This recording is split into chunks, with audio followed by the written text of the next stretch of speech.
The Galactic Assembly, a council made up of representatives from hundreds of intelligent species, was abuzz with chatter.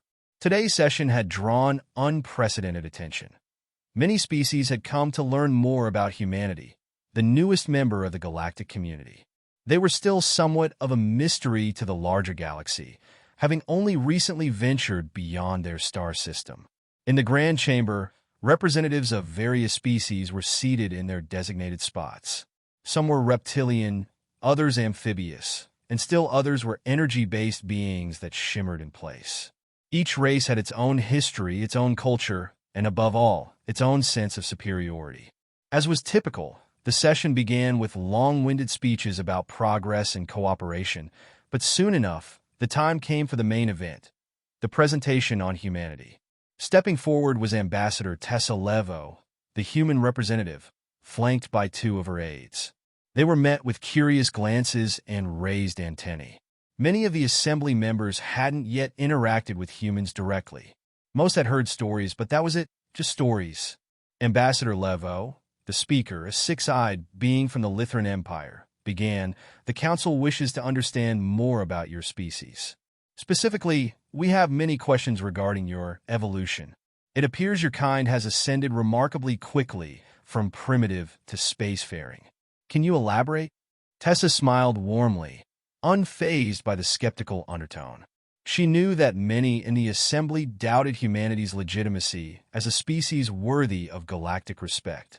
In fact, there had been quiet whispers about how young humanity was relative to the other species who had roamed the stars for millennia. "I would be happy to explain," she began, her voice calm but confident. "I think it's important to understand that while our journey into the stars is relatively recent, our existence is much older than it might appear."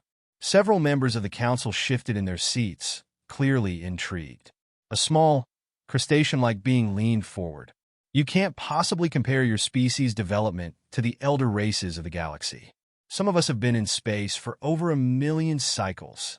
Tessa chuckled softly. "That may be true, but the age of a species is not solely defined by how long it's been in space. You see, humans have existed on Earth, our homeworld, for over 300,000 years.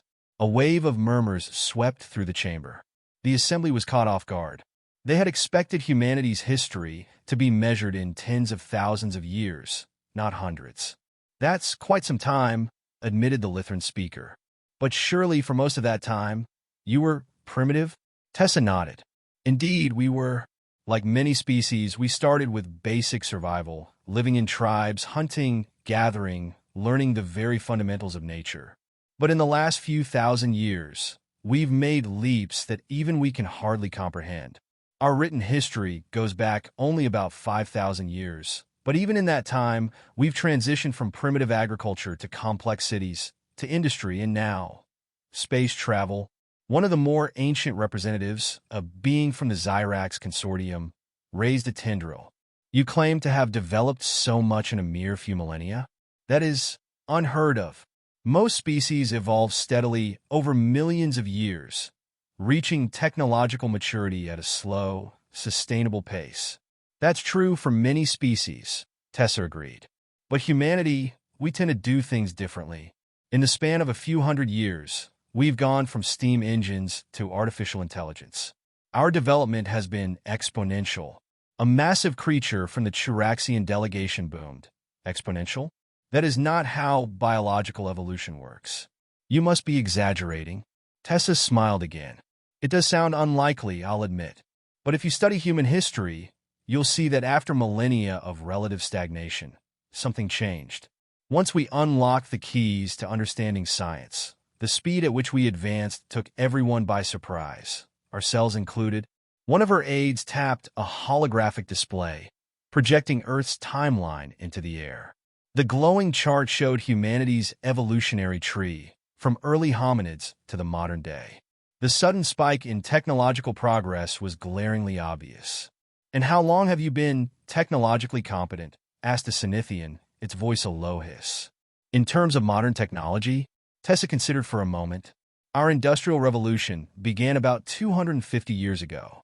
Since then, we've sent humans to the moon, built space stations, and explored the far reaches of our solar system. We've only had interstellar travel capabilities for the last 50 years. The assembly room erupted in murmurs again. The concept of such rapid development was incomprehensible to many. For species who measured progress in millennia or eons, the idea that a species could go from basic industry to space travel in a couple of centuries seemed impossible. "This cannot be," said the Lutheran speaker, sounding genuinely baffled. "If what you say is true, how can such a young species like yours understand the complexities of the galaxy? You must still be immature in galactic affairs." Tessa's eyes sparkled with amusement. "On the contrary, our youth as a spacefaring species has given us a unique perspective. We are adaptable, we innovate quickly, and we learn from others. But, just as importantly, we've spent those 300,000 years mastering survival in a hostile environment. Earth is not an easy world. It has taught us to adapt to extreme conditions, and in turn, we've thrived." One of the older representatives scoffed. "Thrive? In such a short time? Impossible." Tessa's smile faded as she stepped closer to the podium. "You underestimate us. In the same way we've overcome the challenges of our home, we will overcome the challenges of the stars.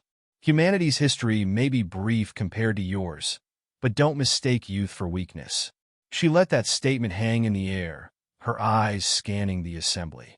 Slowly, the murmurs quieted. The alien representatives, while still skeptical, were beginning to understand that there was something truly remarkable about this species standing before them. The speaker raised one of its many hands. "Ambassador Leveau, you claim your species is young, but your development is swift beyond reason. You have indeed given us much to think about. Perhaps we have underestimated humanity's potential." Tessa nodded slightly. "I believe the galaxy will soon see what humanity is capable of. We may be new to the stars, but we are not new to survival." With that, the session ended, and the assembly was left in deep contemplation. Humanity's age was not measured in eons, but their ability to adapt, innovate, and thrive at an unprecedented speed left an indelible mark on the galaxy.